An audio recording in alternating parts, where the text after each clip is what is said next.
शुक्ल पक्ष की नवमी तिथि, बैसाख महीना, पीला चंदन घिसकर उस चंदन को एक सुंदर पीपल का कोमल पत्ता, कोमल पत्ता मतलब एकदम, एक तो पीपल का होता है कड़ला पत्ता, एकदम कड़क हो जाता है, और एकदम होता है कोमल पत्ता।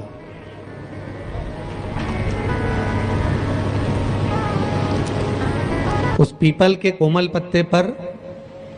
पीला चंदन घिसकर, जो वह चंदन होता है, उस चंदन को घिसकर उस चंदन को उस पत्ते पर रख ले। और महाराज उस पत्ते को मध्याह्न के समय पर, जैसे जब सुबह के समय पर सारी पूजन हो जाए, अर्चना हो जाए, भगवान शिव के मंदिरों में जल समर्पित हो जाए, उसके बाद में जब बाबा एकदम आनंद में विराजे हों, तब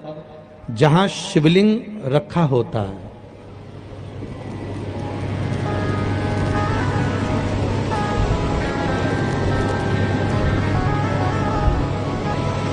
जैसे ये शिवलिंग है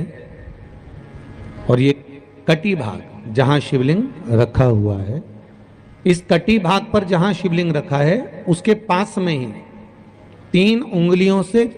चंदन का लेपन उस कटी भाग पर करना है।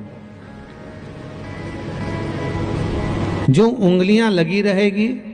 उसी को अशोक सुंदरी वाली जगह पर स्पर्श करना है, और अशोक सुंदरी वाली जगह पर स्पर्श कर कर कुछ देर तक चंदन लगे रहने देना है। उसके बाद में उस चंदन को वापस निकाल कर लेकर आना है। कटी भाग पर जो लगाया गया है उसको भी निकाल कर वापस लेकर आना है। फिर बाबा का स्नान नहीं कराना है, केवल चंदन लेकर आना है, उसी पीपल के पत्ते पर रखकर। एक डिब्बी में उस चंदन को आप रख लीजिए। कुछ दिन जिसकी नेत्र ज्योति कमजोर है, चश्मा लग रहा हो, श्रवण शक्ति कमजोर हो, सुनाई कम दे रहा हो, उसके कंठ से इस ठोड़ी तक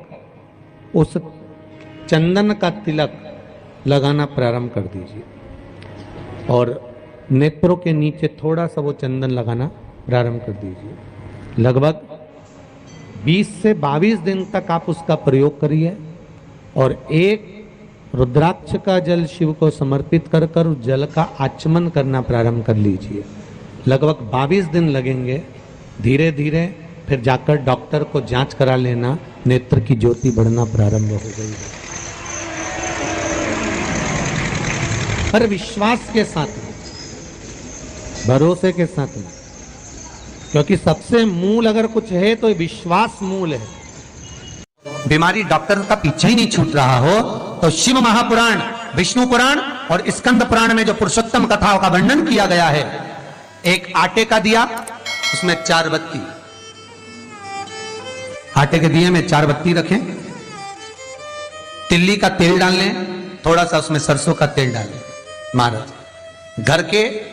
बाहर, अर्थात घर के अंदर के बाहर जो चौखट होती, चौखट से थोड़ा सा बाहर, बिल्कुल चौखट पे नहीं बैठना, थोड़ा सा बाहर, नवमी तिथि के दिन शाम के 6 से 6:30 के बीच में 21 बार जो व्यक्ति बीमार रहता है उसके सिर से नीचे की ओर श्री नरसिंह भगवान का स्मरण कर कर, जिस अधिक मास में जिस तिथि को उतारा कर रहे हो उस तिथि का नाम लेकर, उस अश्विन अधिक मास का नाम लेकर, जो व्यक्ति का उतारा कर रहे हो उसका नाम और गोत्र लेकर 21 बार जो उतार कर उस दिए को घर के ही चौखट पर रख देता है, उस व्यक्ति की बीमारी छूट जाती है महाराज, वो रोगीला नहीं रहता।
शुक्ल पक्ष की 9वीं तिथि, बैसाख महीना, पीला चंदन घिसकर उस चंदन को एक सुंदर पीपल का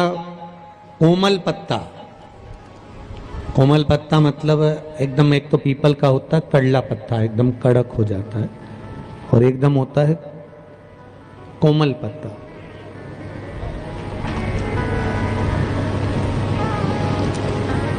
उस पीपल के कोमल पत्ते पर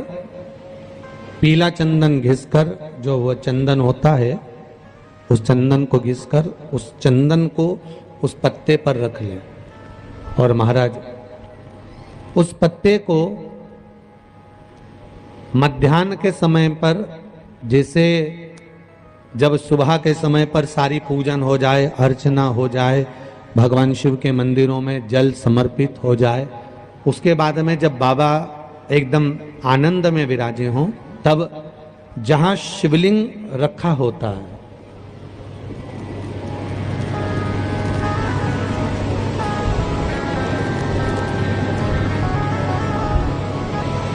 जैसे ये शिवलिंग है और ये कटी भाग जहां शिवलिंग रखा हुआ है,